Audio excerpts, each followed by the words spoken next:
Oscary, a 13-year-old deer hunter, and his father Tapio are shown in the opening scene of the movie admiring a wall covered in photos of guys who are hunting deer. Oscary chooses a picture frame that features his father as a hunter when he was a young man and shows him as a hunter. Hazar, a terrorist, is being transported by the Kimmo's safari chopper someplace in Finland. Kimmo's safari's pilot discovered that the men he was transporting were terrorists after they had touched down in the helicopter.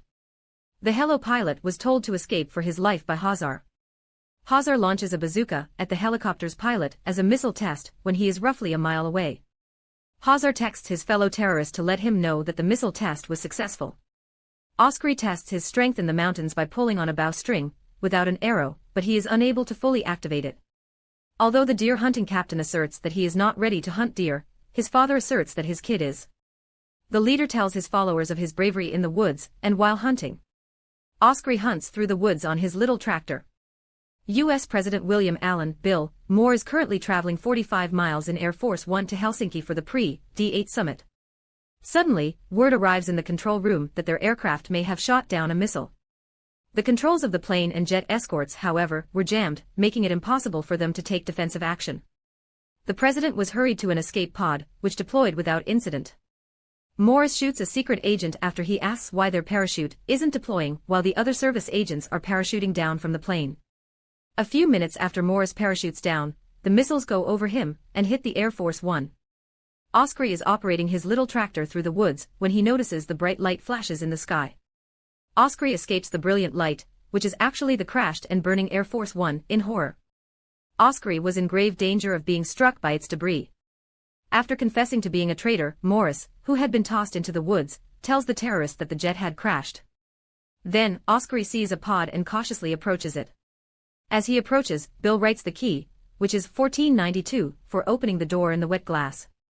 Oscary enters the combination and runs away because he thinks the pod is extraterrestrial. "Show yourself!" Bill cries from outside as Oscary approaches and suspiciously points his bow in Bill's direction. When Bill asserts his title as President of the United States, Oscary demonstrates his passport as proof. Now, Oscary believes in him. A farmer in a farmhouse in Norway, meantime, spots the beacon approaching his door. Soon after, the helicopters arrive, but upon searching it, they find that it is not an escape pod. Separating the escape pod from the beacon is necessary. The escape pod was found by Morris, Hazar, and their men. Hazar finds it empty when he opens it. Oscary forbids Bill from using his small tractor to travel to the nearby town. Instead, Oscary takes the wheel and tells him to sit in the wagon as they make their way to the spot indicated by an X on his map. Morris notices the little shoe mark and surmises that the president was helped. Morris also informs Hazar that anything that strikes his heart would kill him because the bullet was buried 2 millimeters from it. The site is described by him as a fantastic place to hunt when Bill and Oscary get there. They will stay here and chat until the dawn. The following morning is Oscary's birthday, and he must go hunting. Oscary imitating deer noises awakens Bill, who is shocked by the sound. Oscary sees a pair of shoes that belong to Bill. The shoe was fell after the AF-1 was shot down. Oscary discovers the dead deer, and the letter written on the arrow as he opens the freezer. His father sends him a birthday greeting in the letter. As Bill climbs through the boulders, he finds his 3 dead soldiers, which turn out to be the cable ties stopping the parachute from launching. Bill is now aware that Morris betrayed him. After taking the revolver off a dead man and spotting Morris and his men, Bill shelters behind a boulder. Oscary is upset when his father kills a deer for his birthday. Bill was told by Oscary that he is not yet ready to hunt. Then, as a remembrance of his rescue and defense, Bill pins a badge on Oscary. Bill realizes that Morris and his men are looking for him, and that his plane has been shot down. Oscary is worried for his safety despite his warning to take different ways in case he is being chased. Morris moves swiftly toward them. For Oscary's sake, Bill chooses to send him away. Bill tries to shoot Morris but the gun won't cock. Bill gets defeated by Morris. The president and terrorists known to Herbert, one of the president's Secret Service agents, are found at the Pentagon in the meantime. For their safety at all times, they are constantly being tracked. The men push Bill into the freezer. On the other hand, Oscary keeps an eye on them as well as the president being put in the freezer. The freezer was flown by helicopter. The president is successfully saved by Oscary. From the cliff, Oscary leaps, then runs toward the freezer. A stowaway youngster trying to save the president is spotted by a pilot in the freezer. It lowers its altitude to get the youngster away from the helicopter. Despite losing the freezer, Oscry is able to track it and cut the rope, which lets it escape. Oscry rushes to the freezer as Morris opens fire on them from the chopper. They were shielded from being hit by gunfire by the freezer lid. Oscry makes the decision to roll the freezer into the cliff just before Morris is about to touch the earth. They discovered themselves in the lake's center. Both Bill and Oscry think they've misplaced them.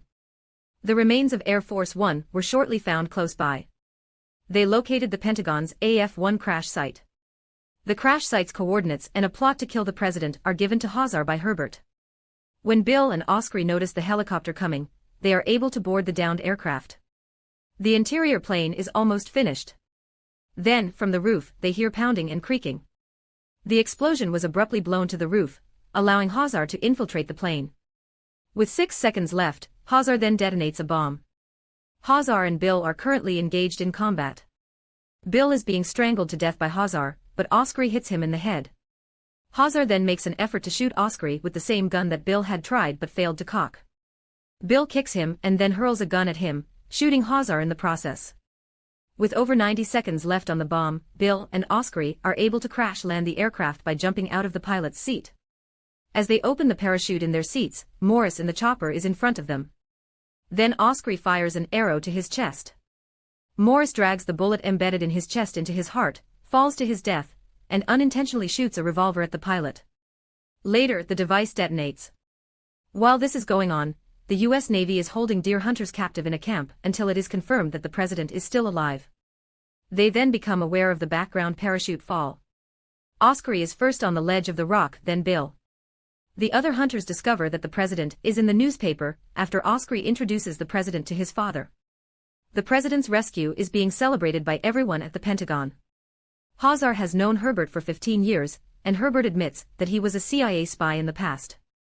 In order to escape detection, Herbert shoves the vice president in the feet and kills him. To create the illusion that the vice president slipped on the floor, Herbert puts some liquid soap in his shoe and on the floor before exiting the lavatory. The hunter's leader captures Oscry and Bill on camera as the movie comes to a close. Oscry was hailed as a hero by the media for saving the president. In their house, a framed copy of the newspaper article about Oscry saving the president. If you enjoyed this video, don't be shy to hit the like